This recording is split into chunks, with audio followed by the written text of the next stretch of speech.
Nós cremos que estamos... O voceiro de Porchantada sinalou a raíz da sesión plenaria de novembro as escasas medidas produtivas levadas a cabo nos últimos tempos dende o Goberno, na súa opinión.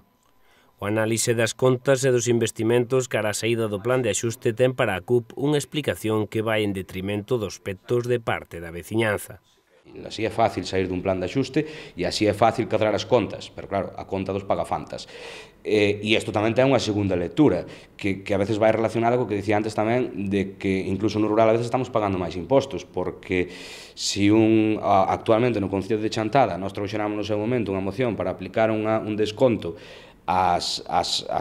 empresas que están no rural, ou seja, ao sector primario declarado estratégico, resulta que agora estamos nun momento en que moita xente, pola situación que parece que dentro de que non é a óptima, hai certa luz, entón hai xente que se está metendo a ampliacións e actuacións, e o que está pagando, por exemplo, do imposto do ICIO é, ao noso entender, un verdadeiro escándalo porque, aparte, un compara despois co que achegan outros sectores económicos por impostos e non hai cor, porque, claro, se eu rehabilito unha casa no casco histórico, aplícase unha bonificación do 90%, se eu me instalo no polígono, aplícase unha bonificación do 90%, e se eu son un xoven agricultor que quero ampliar o meu establo nunha aldea daqui, non se me aplica nada. Entón, a mí isto parece irracional se despois estamos dicindo que necesitamos fixar poboación no rural, que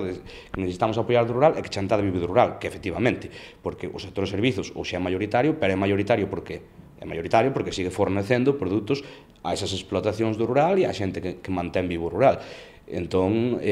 creo que neste tema tamén deberíamos facer unha reflexión colectiva e, de alguna maneira, cambiar isto que nos parece que é un tema